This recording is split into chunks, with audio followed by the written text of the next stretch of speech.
Hey, sorry about last week, everyone. I was super busy and it was just a fucked up week. So I didn't get around to doing what I needed to get done. And here we are. Anyway, so I'm going to go over some new stuff real quick. Then I'm going to get into my review of War of the Spark. Starting today, there's some changes on Netflix. Starting with the losses. Netflix will, as of May 1st, no longer have the Jaws movies, the James Bond movies, From Dusk Till Dawn, Godzilla, Sliding Doors, Watchmen, and a handful of romance films like The Other Boleyn Girl, The Notebook, English Patient, 16 Candles. May 11th, they're losing Switched at Birth, seasons 1 through 5. I don't know what that is, I haven't seen it. May 15th, Bill Nye the Science Guy, Collection 1 is gone. May 19th, Bridge to Terabithia. May 24th, Southpaw. May 31st, I Know What You Did Last Summer, and West Side Story, 1961. I haven't watched that forever. I know I watched it in middle school, maybe? Yeah. Not terrible for a musical. But, in exchange for all of that, as of May 1st, Netflix is going to offer the Matrix films, Austin Powers, both of those movies. All 3 movies? 2? I forget. However many movies there are of Austin Powers, that's what they're getting. Fear and Loathing in Las Vegas, Gremlins, Zombieland, Who's Afraid of Virginia Woolf, and a bunch of other movies. As of today, May 2nd, getting Colony Season 3, which is a show I need to catch up on. I know I watched at least the first season. I can't remember whether I watched the second season. I'm certain I have. But that may have been on my friend's Netflix account. So I will have to look into that later on and might as well watch it all again. We'll see. May 3rd, a bunch of other stuff I wasn't particularly interested in. May 8th, Lucifer, finally. That'll be season 4 of Lucifer. I'm so excited. I can't wait. May 21st, Arrow season 7, Wanda Sykes, Not Normal. I love her. She's fantastic. May 22nd, The Flash season 5. I need to see where I am with that. May 27th, Outlander seasons 1 and 2. Alright, then in other news, looks like Amy Pascal is going to be leaving Sony for a deal at Universal. I guess for the last couple decades she's been running or in some very high position of leadership and authority in their movie department. I just read the article an hour ago, and I've forgotten most of the key details there. Mattel expands its toy licensing deal with Pixar. So this is supposed to, it came through before Toy Story 4 obviously is going to roll out June 21st of this year. So, next month. Holy shit. Alright, and this new deal is going to include such Disney Pixar properties as Coco, Finding Nemo, Monsters Inc., The Incredibles. That'll be fun for them, I suppose. And it would seem that IFC Films has recently released Ophelia, which is a reimagining of Hamlet, kind of centered on the character of Ophelia, who is portrayed by Daisy Ridley. That came out this last Tuesday, I guess. I don't know where. I didn't see in the article whether it was released in movie theaters or if it's just available on IFC or what. So yeah. And holy shit, that was only 5 minutes? Alright. Well, yeah, that's all the Netflix stuff. Alright. Well, I guess I'm going to pause and give you a minute here. Then I'm going to come back with my review of War of the Spark, the new expansion for Magic the Gathering.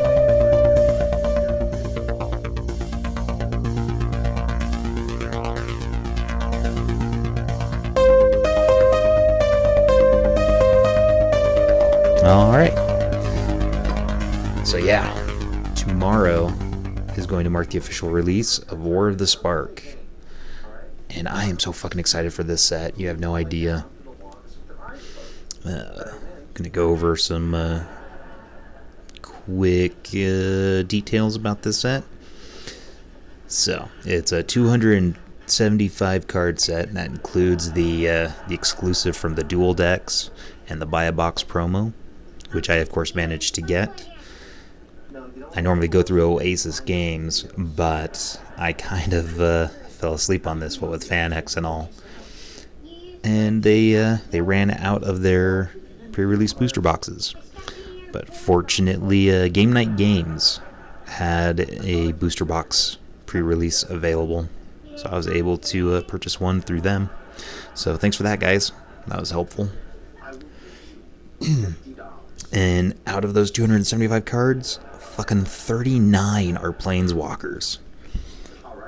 So I don't know how familiar you guys are with Magic the Gathering. Since they first introduced Planeswalkers back in I can't recall exactly which set they first appeared because I was in one of my lulls at the time.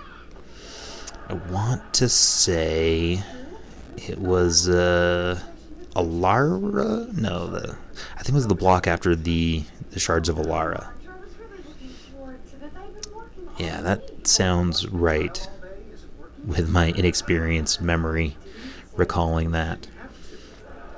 But since then, the Planeswalkers, they have typically had only a handful of characters that were portrayed as Planeswalkers. And in most, if not every set since Planeswalkers were introduced, you'd get maybe 4 or 5 of them in a set.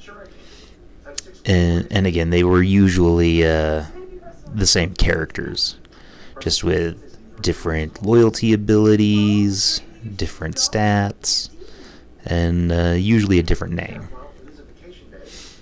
This set, however, again, out of 275 cards, 39 of them are Planeswalkers, according to my count, looking at the spoilers page on Wizards of the Coast. And they've mixed it up a bit.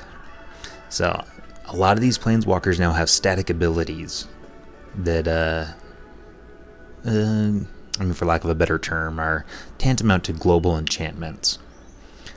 And for example, one I'm super excited to get is, I believe it is the Nicol Bolas Planeswalker.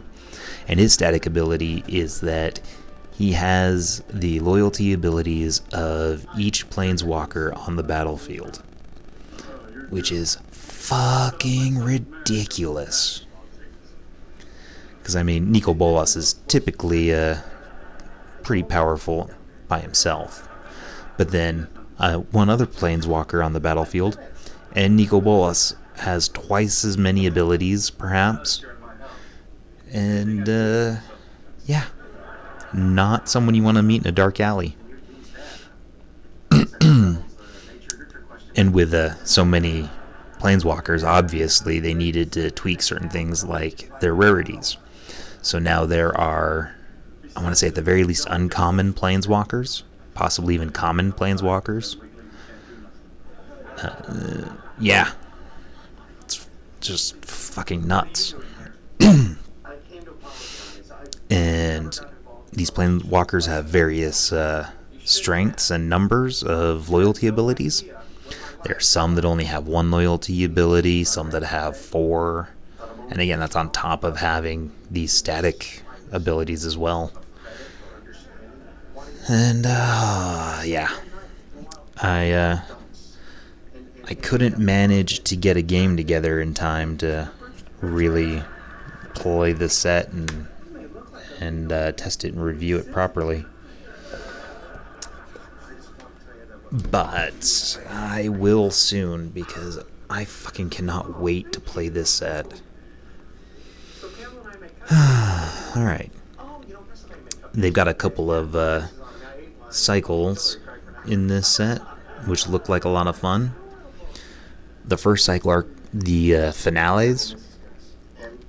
If you're not familiar, a cycle, as it pertains to this, is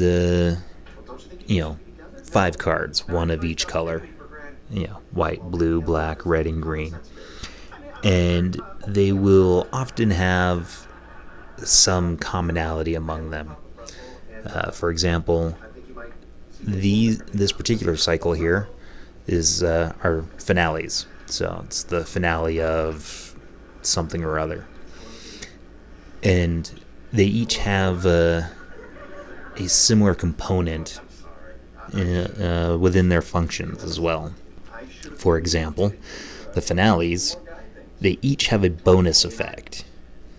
Because they'll each have their casting cost will include an X, which is a variable quantity of mana used to cast that spell.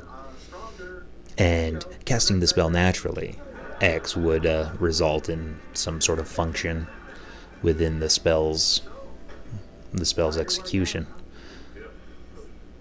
But with these finales, if X equals 10 or greater, it gives you a second or more powerful ability when you play that spell. And they look like fun. I can't recall exactly which one I'm most excited for.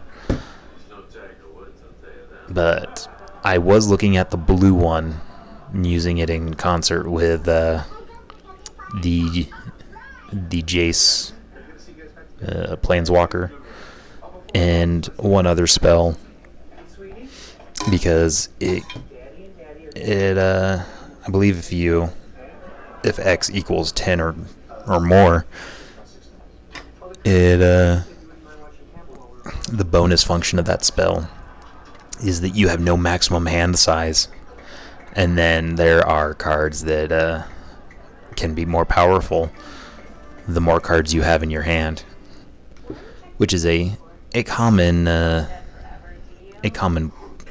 tactic with blue spells. But yeah, it looks fucking great. Ugh, I still can't wait to play this. And there's another cycle of such cards in this set. They are the God Eternals. And, they are each legendary creatures. And again, when you see the cards, the name of the card will be God Eternal something or other. Or, something of some place, or, something like that. So, the cool thing about the God Eternals, and that's because, if there's anyone being thrown off by the grammar there, God Eternals, like the actual term is God Eternal, which is why it's God Eternals and not God's Eternal. So there you go. But if one of your God Eternals would die or be exiled, you put it back in your library, 3rd card from the top. That's the eternal part of that name. Yeah, so much fun to be had with that shit too. And then we've got a new mechanic with this set, which is called a mass. And the way that works is when you cast a spell with a mass, it will give you a number of +1/+1 counters to put on an army you control. And if you don't control an army, then you may create a 0/0 black zombie army creature token first. And then that would give you the army creature, or the army creature for you to put those +1/+1 counters onto. So yeah, this set is pretty fun with +1/+1 counters and loyalty counters, which is why they brought back Proliferate, which is a handy little function with something like Planeswalkers. And if you're not familiar or don't recall, Proliferate, I want to say, was a mechanic first introduced in the first Ravnica block. And I forget how that worked then, but now the way the keyword rules apply is you may choose any number of permanents or players. I believe typically that the caster controls. I would need to read that again. You choose any number of permanents with counters on them or players, and you add one more of whatever counters that is. So, if it's a creature with +1/+1 counters, you add another +1/+1 counter. If it's a planeswalker with loyalty counters, you add one more loyalty counter. And I really just, so badly wish they had reprinted Doubling Season in this set. Because I've got a deck that I have put much of my heart into. I call it Hail Hydra. And for many years that deck was unfocused and just had a lot of bullshit in there just because I thought it was fun. And then I trimmed it down to focusing on Planeswalkers and Hydras. So I've got at least one copy of Doubling Season in there, maybe two. I forget. Because for anyone who's not clear on the rules with loyalty counters, Doubling Season does not apply when you use a Planeswalker's positive loyalty ability. But when that Planeswalker first comes into play, Doubling Season would trigger and double the number of loyalty counters that go on to that permanent when it enters the battlefield. Also, with Proliferate, Doubling Season would trigger for that. And there is an Ajani Planeswalker in this set that one of his loyalty abilities is that for each creature you control, place on that creature +1/+1 counter, and each Planeswalker you control, place on them a loyalty counter. So that function, I do believe, would indeed also trigger Doubling Season, which I love so much. Maybe they will reprint Doubling Season in the next set for this block, because I do believe that this is the first set for the current block. Yeah, I'm so excited to play this. So again, looking through the spoilers on the Wizards of the Coast website, I'm pretty sure that the card that would soon be my MVP, my most valuable player, is going to be the Bioessence Hydra. Because holy shit. Hang on, I need to find it again. So, Bioessence Hydra. That's 3 generic mana, 1 green, 1 blue. Creature, Hydra mutant, and it's 4/4 to start. It has trample, and The text on the card reads, Bioessence Hydra enters the battlefield with a +1/+1 counter on it for each loyalty counter on planeswalkers you control. Whenever one or more loyalty counters are put on planeswalkers you control, put that many +1/+1 counters on Bioessence Hydra. Fuck yes. I guarantee you that as soon as I get a copy of that card that I can put into my Hail Hydra deck, I am abso-fucking-lutely going to. Because that is just too great. I mean, honestly, just having read that, I'm pretty sure that may be my most favorite card ever now. At the very least, my most favorite card for my Hail Hydra deck. Because again, that whole deck is built around Planeswalkers and Hydras. Which means Bioessence Hydra would fit in very nicely. Yeah, I'm going to be kind of sad if I'm sure I will see a Bioessence Hydra in this booster box I purchased. But I've been stockpiling the majority of these booster packs so that we could start doing an ongoing, for lack of a better term, sealed tournament. Which, when we do get a group together and start doing that regularly, will be available on our Twitch channel. Possibly Patreon. I don't know, I'm still working out just technically how all that shit works. To say nothing of the logistically making it work. So yeah, I'm super excited.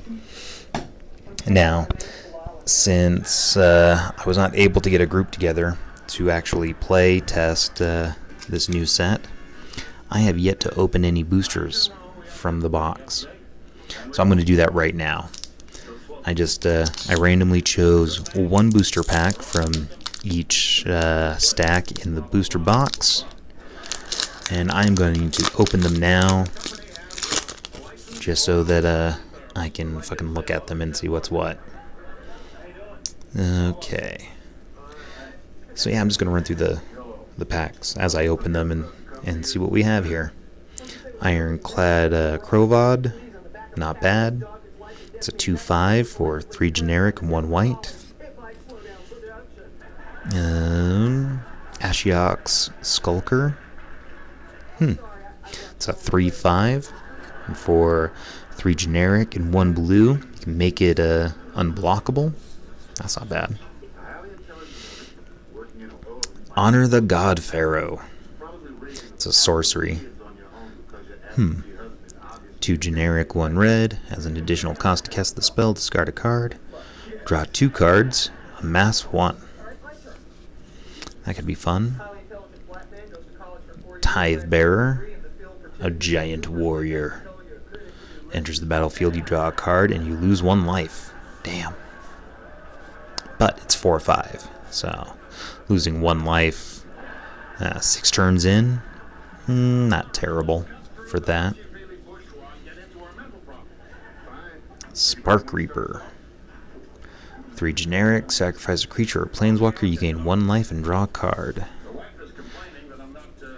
There's I think it's the Ob Nihilus in this set. It does something with discarding cards and your opponent's losing life and something. It's really cool. Mana Geode. Enters the battlefield, scry 1, tap, add 1 mana of any color. And that's handy. Thunder Drake. Flying. Whenever you cast your second spell each turn, put a +1/+1 counter on Thunder Drake. Not terrible. Charmed Stray. It's a cat with lifelink. It enters the battlefield, put a +1/+1 counter on each other creature you control named Charmed Stray. Oh. You could put together a handy little army of cats pretty quick with that. I mean, 1/1, 1 white mana. You can just Stack up 4 copies in your deck. Could be helpful.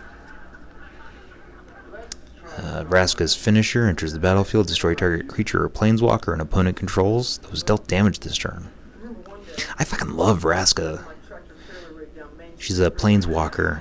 Typically black-green, I believe. She typically, most of her planeswalker cards have the ability to create assassin creature tokens. And the version of Vraska in this set is fucking sweet. Definitely one I need to get for my deck. And Heartfire. Additional cost to cast. Sacrifice a creature or planeswalker. Heartfire deals 4 damage to any target. Rebel Belt Rioters. Haste. Whenever Rebel Belt Rioters attacks, it gets plus X plus 0 until end of turn, where X is the greatest power among creatures you control. Oh, fuck, that would work great with my Hydras. Evolution Sage. Whenever land enters the battlefield under your control, proliferate. Alright, here we go. So yeah, the actual rules for the keyword proliferate says choose any number of permanents and or players, then give each another counter of each kind already there. Oh wow. That is super handy. Alright. Oh yeah, and that's whenever land enters the battlefield under your control. So there are ways to proliferate using that one creature many times. 10th District Legionnaire. Haste. Whenever you cast a spell that targets 10th District Legionnaire, put a +1/+1 counter on 10th District Legionnaire, then scry 1. Alright, get into the rare. Okay. Alright. So the rare in this pack is Chandra, Fire Artisan. It's a planeswalker. Whenever one or more loyalty counters are removed from Chandra, Fire Artisan, she deals that much damage to target opponent or planeswalker. And she comes into play with 4 loyalty counters. She has a +1 function. Exile the top card of your library. You may play it this turn. And a -7 function. Exile the top 7 cards of your library. You may play them this turn. So that is a nice way to grab a bunch of extra cards to use real quick. You know, aside from your hand, or if you have no hand. Alright. Moving on to the second pack. Let's see what we've got here. Okay. First one, On-Crop Invader. It's a zombie Minotaur Warrior. It's red. So, converted mana cost of 3 for a 2/2. And as long as it's your turn, On-Crop Invader has first strike. And you may pay 1 generic mana and sacrifice another creature. And On-Crop Invader gets +2/+0 until end of turn. Damn. I need to revisit my Minotaur deck, because I fucking love that shit. That's always been a lot of fun. Bulwark Giant. And Bulwark Giant enters the battlefield, you gain 5 life. So yeah, converted mana cost of 6 for a 3/6. Not great. Not terrible. Crushed Descent. 3 generic, 1 blue. Instant. Counter target spell unless its controller pays 2 generic mana. Amass 2. That could be fun. Put a +1/+1 counter on target creature, then proliferate. That's Courage in Crisis. 2 generic mana, 1 green. Sorin's Thirst deals 2 damage to target creature and you gain 2 life. That's super handy. So yeah, it's just a casting cost of 2 black. And deals 2 damage and gains 2 life. Yeah, that is nice. And Herald of the Dread Horde. 3 generic mana, 1 black for a 3/2. When it dies, amass 2. So that's a nice little way to, maintain a steady defense. Thundering Ceratalk. 4 generic, 1 green for a 4/5. Trample. When it enters the battlefield, other creatures you control gain trample until end of turn. Holy shit, that's nice. Wall of Runes. 1 blue mana for a 0/4 wall. Defender. When it enters the battlefield, scry 1. That's cool. Spark Harvest. It's a sorcery for 1 black mana. Has an additional cost to cast this spell. Sacrifice a creature or pay 3 generic mana and 1 black. Destroy target creature or planeswalker. Damn. Paradise Druid. 1 generic mana, 1 green. And has hexproof as long as it's untapped. And then you may tap it to add 1 mana of any color to your mana pool. Oh yeah, this one looks like fun too. I was definitely looking at this one earlier. Angrath's Rampage. 1 black, 1 red. You can choose 1. Target player sacrifices an artifact. Target player sacrifices a creature. Target player sacrifices a planeswalker. That's nice. Oh. I just pulled an uncommon planeswalker. The Wanderer. So this one has a casting cost of 3 generic mana, 1 white. Comes into play with 5 loyalty counters. And it has the static ability to prevent all non-combat damage that would be dealt to you and other permanents you control. That's fucking nice. So basically, when your opponent tries to, use a burn spell to just deal direct damage to you or a permanent you control, you get to ignore that damage.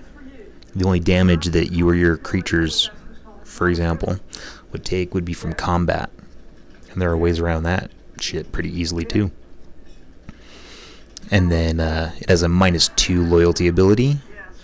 Exile target creature with function Exile target creature with power 4 or greater.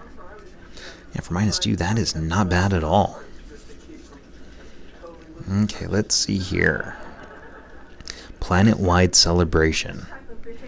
5 generic, 2 green, sorcery. Choose 4. You may choose the same mode more than once. The first mode here, create a 2/2 citizen creature token that's all colors. Second mode, return target permanent card from your graveyard to your hand. Third mode, proliferate. Fourth mode, you gain 4 life. Goddamn, that's super nice too, because you could just proliferate 4 times, and that would pump up all of your planeswalkers and creatures with +1/+1 counters super fast. Alright. Alright. I'm now opening my 3rd pack. Ostensibly, what I would have opened earlier had we actually gotten people together for a booster draft. Okay, another copy of Honor the God Pharaoh. Read through that one already. Rising Populace. It's 2 generic mana, 1 white, for a 2/2 human creature. Whenever another creature or planeswalker you control dies, put a +1/+1 counter on Rising Populace. That could be fun. Stealth Mission. 2 generic, 1 blue, sorcery. Put 2 +1/+1 counters on target creature you control. That creature can't be blocked this turn. Holy shit, that's nice. I'm seriously thinking that I might start building a blue deck for this. For this sealed endeavor that I'm trying to put together. Vivian's Grizzly. 2 generic, 1 green mana. Bear Spirit creature. It's 2/3. And it has the ability, 3 generic mana, 1 green. Look at the top card of your library. If it's a creature or planeswalker card, you may reveal it and put it into your hand. If you don't put the card into your hand, put it on the bottom of your library. Damn. Another Spark Reaper. Covered that one earlier. Erratic Visionary. 1 generic, 1 blue. Human Wizard, 1/3. And for 1 generic mana, 1 blue, and tapping Erratic Visionary, you may draw a card, then discard a card. Sweet.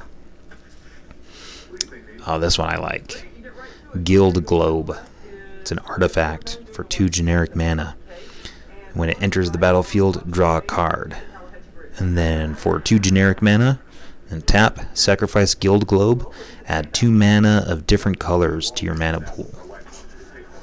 That is always handy. Chandra's Pyrohelix. 1 generic, 1 red.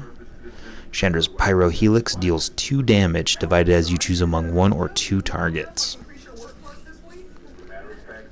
Unlikely Aid. 1 generic, 1 black mana. It's an instant. Target creature gets +2/+0 and gains indestructible until end of turn. Hot damn, that's nice. Yeah, and for such a low cost, you could easily fit that into pretty much any deck. Wanderer's Strike, 4 generic mana, 1 white. It's a sorcery. Exile target creature, then proliferate. Oh, damn. That's a nice way to clear from the board a major threat. So yeah, if one of your opponents has a creature that's just stacked with +1/+1 counters, you may exile it, which obviously takes it out of play. But if your opponent has some way to bring it back into play, it would come back into play without whatever +1/+1 counters and such it may have had on it before. That's always helpful. Sunblade Angel. 5 generic mana, 1 white. It's an angel that is 3/3 with flying, first strike, vigilance, and lifelink. Motherfucker. That's super handy. I mean, it'd be helpful if it was a little less expensive, but still. Turn 6, getting a 3/3 that does all that shit, not bad. Rally of Wings. 1 generic, 1 white mana. It's an instant. Untap all creatures you control. Creatures you control with flying get +2/+2 until end of turn. It's not bad. Sweet. Got another uncommon planeswalker. Huatl, the Sun's Heart. So 2 generic mana and then 1 green or white. And she has the static ability. Each creature you control assigns combat damage equal to its toughness rather than its power. And then it has a -3 function. You gain life equal to the greatest toughness among creatures you control. And she comes into play with 7 loyalty counters on her. Oh shit. Alright. Oh. This is a fantastic card to end this segment on. God Eternal Kefnet. 2 generic mana, 2 blue. Legendary creature, Zombie God. This is a mythic rare. It's power and toughness 4/5. It is flying. You may reveal the first card you draw each turn as you draw it. Whenever you reveal an instant or sorcery card this way, copy that card and you may cast the copy. That copy costs 2 generic mana less to cast. Fuck, that is super nice. Yeah, this is one of the God Eternals I was looking at earlier. And then, like I was saying earlier, When God Eternal Kefnet dies or is put into exile from the battlefield, you may put it into its owner's library, third from the top. Ah, god damn. Alright. So yeah. If you play Magic, this is going to be a super fun set. And I can only imagine that most of you are going to enjoy it as much as I will. And if you don't play Magic, feel free to give it a try. Like I was saying, War of the Spark is the first set in the current block, which means in about 3 months or so, there will be another set released, and that will be a companion set to this one. That's why I was saying earlier, I really hope they reprint Doubling Season in that one, because that would be very helpful to me. Yeah, the set looks good. I'm super excited to play it. And like I said, now that FanX is done, I still need to, edit some of the content we recorded from that. But I am also working on getting together a consistent group to, like I said, play some Magic the Gathering on either Twitch or Patreon or Periscope or something. So ideally, within the next few weeks, we will start an ongoing series where we will play Magic weekly. And we'll start with building decks from this set.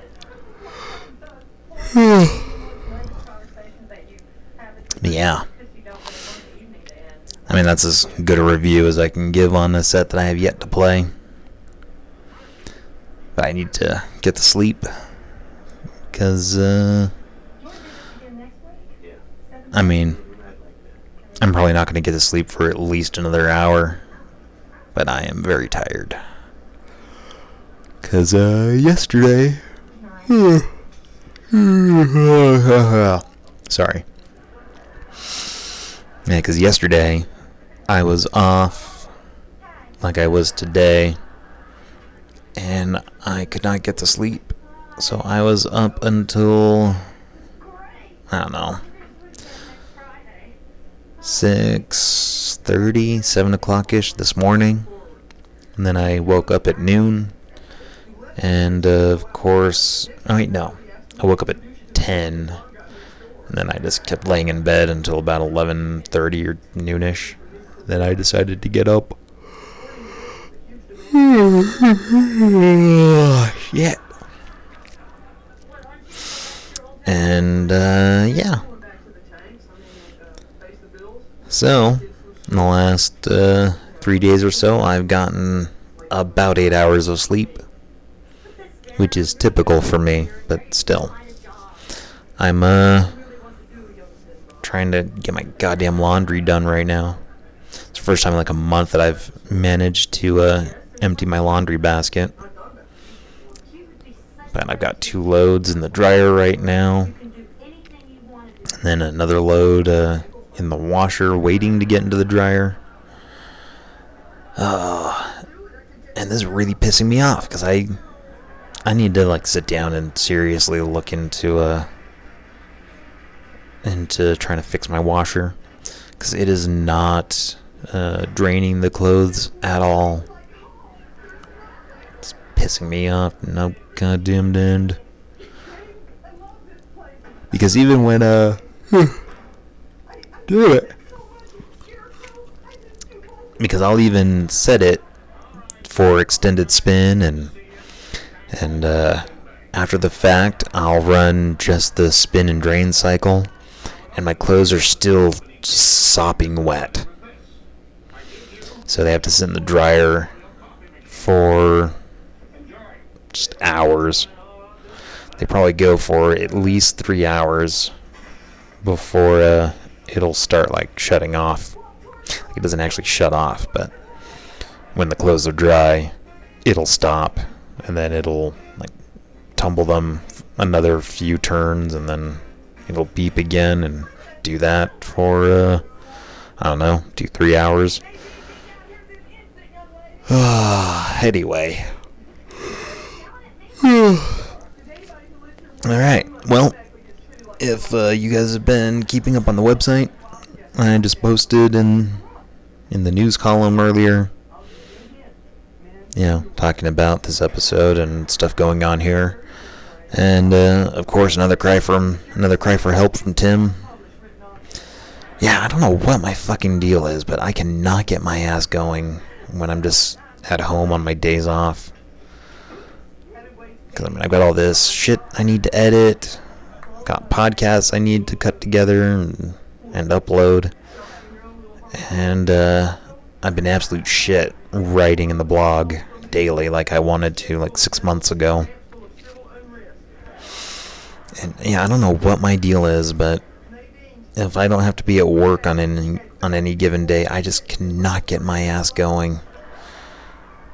And again, it's 1:30 in the morning right now, and I'm probably going into work a couple of hours early tomorrow morning so that I can get out a couple of hours early after that. So this may be going live sometime after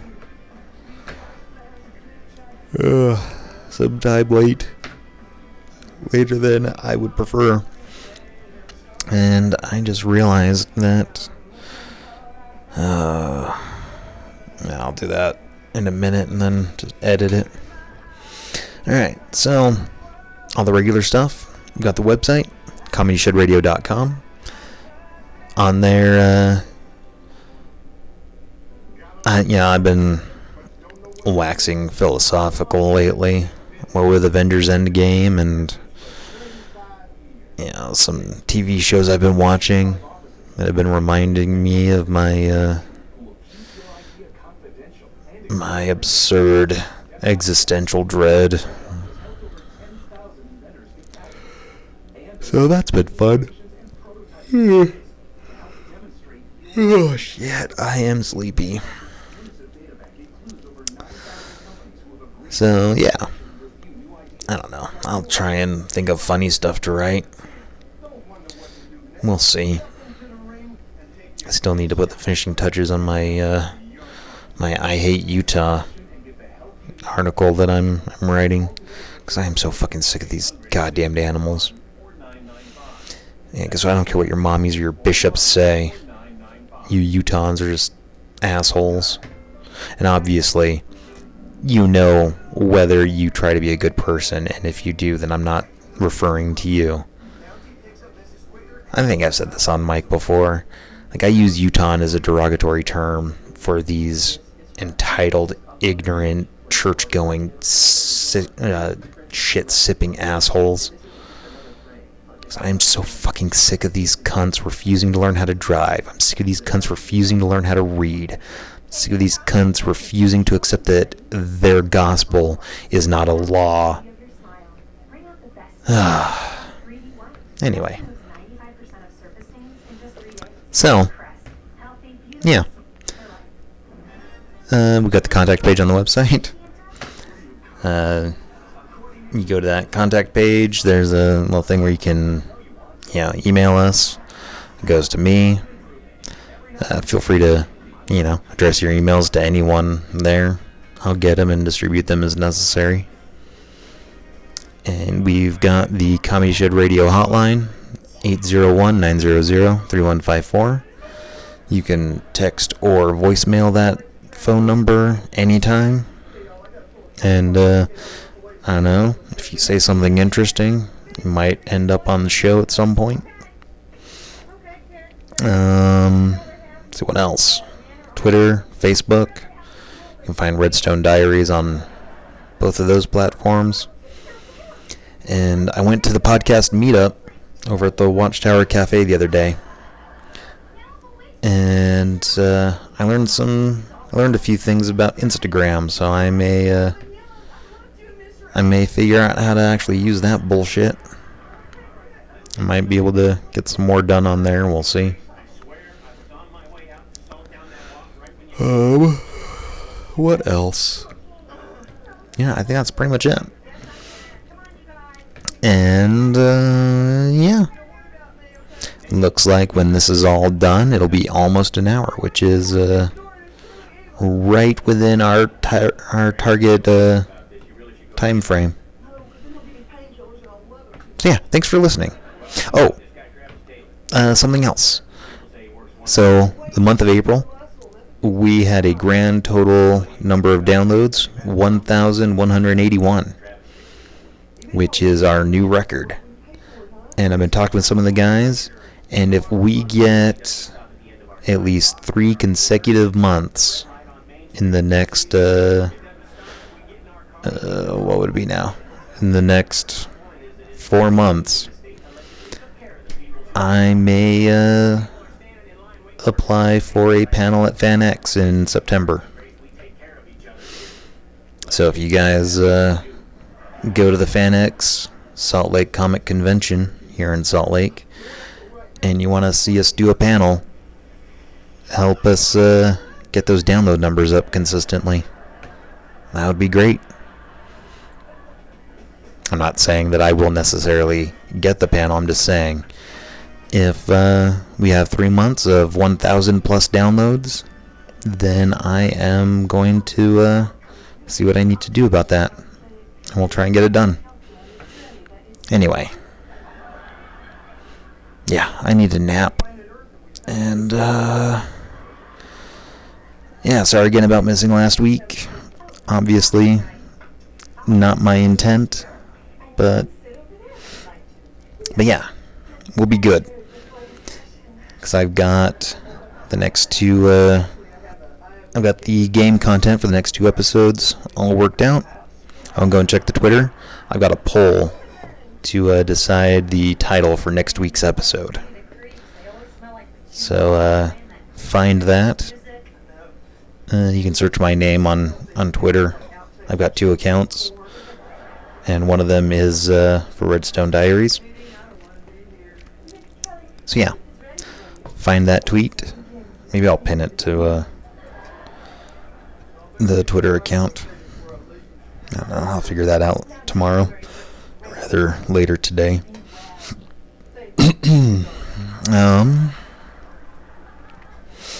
So yeah. And then we've got another hey, Bryan Cranston. Nice. No, that's not Bryan Cranston. I'm not wearing my glasses at the moment. Anyway. So yeah. I've got the next 2 episodes worked out. I'll just need to record intros and write notes for those then. And aside from that, I've got another like 3.5 or 4 hours of content to edit. And I'll be taking care of that on my next weekend. Yeah, most likely my next weekend. And then I've got, I don't know, about 3.5, maybe 4 hours of video from FanX that I need to go through. And it'll be fun. Alright, have a good one.